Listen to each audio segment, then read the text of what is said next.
আসসালামু আলাইকুম প্রিয় শিক্ষার্থীবৃন্দ। তো তোমরা যারা 47তম বিসিএস পরীক্ষা দিবে, তো তোমাদের যে বিসিএস পরীক্ষা, তো সেটি কিন্তু মঙ্গলবার 10 ডিসেম্বর থেকে আবেদন শুরু হতে যাচ্ছে। তো তোমাদের যে বিসিএস আবেদন, তো সেটির কিন্তু গতবার আবেদন ফি ছিল 700 টাকা। তো এইবার কিন্তু তোমাদের আবেদন যে ফি রয়েছে, তো সেটি কিন্তু 200 টাকা করা হয়েছে।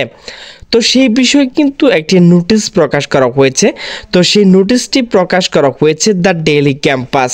তো নোটিশে বলা হয়েছে 47তম বিসিএস এর আবেদন শুরু মঙ্গলবার। যেসব পরিবর্তন এলো, তো মূলত তোমাদের সাথে আমি এখনই আলোচনা করে দিয়েছি। তো তোমাদের যে আবেদন ফি, তো সেটি কিন্তু 700 টাকা ছিল, এখন কিন্তু তোমাদেরকে 200 টাকা করা হয়েছে আবেদন ফ্রি। তো নোটিশটি প্রকাশ করা হয়েছে 8 ডিসেম্বর 2024 2:06 তো অন্তর্বর্তী সরকার ক্ষমতা আসার 3 মাস পর মাথায় 47তম বিসিএস এর বিজ্ঞপ্তি প্রকাশ করা হয়েছে। বেশ কিছু গুরুত্বপূর্ণ পরিবর্তনের মাধ্যমে এই বিসিএস এর পরীক্ষা নেবে পাবলিক সার্ভিস কমিশন পিএসসি। এর মাধ্যমে 3688 জনকে নিয়োগ দেওয়া হবে। গত 28 নভেম্বর ওয়েবসাইটে প্রকাশিত বিজ্ঞপ্তিতে চাকরি প্রত্যাশীদের আগামী মঙ্গলবার 10 ডিসেম্বর থেকে আবেদন করতে বলা হয়েছে। আগামী 31 ডিসেম্বর পর্যন্ত আবেদন করা যাবে। এবার 3487 জনকে ক্যাডার পদে নিয়োগ দেওয়া হবে, আর নন ক্যাডার পদে 201 জনকে নিয়োগ দেওয়া হবে বলে জানানো হয়েছে। জনপ্রশাসন মন্ত্রণালয়ের সিনিয়র সচিব মুখলেসুর রহমান জানিয়েছেন, এখন থেকে বিসিএস এর মৌখিক পরীক্ষার নম্বর থাকবে 100। গত 4 ডিসেম্বর সচিবালয় সচিব কমিটি সভা শেষে এই কথা জানান তিনি। তো মুখলেসুর রহমান বলেন, বিসিএস এর আবেদন ফি 200 টাকা করা হয়েছে। তবে প্রতিবন্ধীর জন্য ফি, সরকারি আধা সরকারি সব পরীক্ষা ফি সর্বোচ্চ 200 টাকা নির্ধারণ করা হয়েছে। বেসরকারি ব্যাংক বিমাতে 200 টাকা বেশি নিতে পারবে না। 1 সপ্তাহের মধ্যে এই সংক্রান্ত প্রজ্ঞাপন জারি হবে।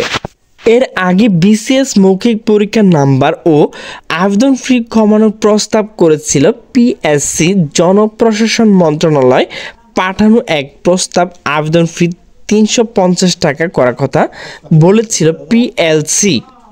তবে সরকার 200 টাকা করার সিদ্ধান্ত নিয়েছে, আর প্রতিবন্ধীর ক্ষেত্রে 100 টাকা থেকে কমিয়ে 50 টাকা প্রস্তাব করেছিল। এদিকে একজন চাকরি প্রত্যাশী আবেদনের সময় থাকা পর্যন্ত বিসিএস পরীক্ষা অংশগ্রহণের সুযোগ দিতে চায় পিএসসি। এর জন্য জনপ্রশাসন মন্ত্রণালয় এক প্রস্তাব পাঠিয়েছে সাংবিধানিক প্রতিষ্ঠান। মন্ত্রণালয়ের প্রস্তাব অনুমোদন হলে 32 বছর বয়স পর্যন্ত বিসিএস পরীক্ষা দিতে পারবেন চাকরি প্রত্যাশীরা। নাম প্রকাশ না করা শর্তে পিএসসি এক কর্মকর্তা দ্য ডেইলি ক্যাম্পাসকে বলেন, সরকারের সিদ্ধান্ত অনুযায়ী একজন প্রার্থী 4 বার বিসিএস পরীক্ষায় অংশগ্রহণ করতে পারবেন। তবে আমরা প্রার্থীদের চাকরি আবেদনের বয়স সময়সীমা শেষ না হওয়া পর্যন্ত সুযোগ দিতে চাই। এই জন্য সরকারের কাছে প্রস্তাব পাঠানো হয়েছে। তো একজন সর্বোচ্চ 4 বার বিসিএস পরীক্ষা অংশ নিতে পারবেন বলে সিদ্ধান্ত নিয়েছে সরকার। গত 31 অক্টোবর তেজগাঁও প্রধান উপদেষ্টা কার্যালয় উপদেষ্টা পরিষদের বৈঠকে এমন সিদ্ধান্ত হয়। প্রধান উপদেষ্টা মোহাম্মদ ইউনূস বৈঠকে সভাপতিত্ব করেন। তো প্রিয় শিক্ষার্থীবৃন্দ, তো তোমরা যারা 47তম বিসিএস আবেদন করবে, তো তোমাদের আবেদন কিন্তু 10 ডিসেম্বর মঙ্গলবার থেকে শুরু হবে।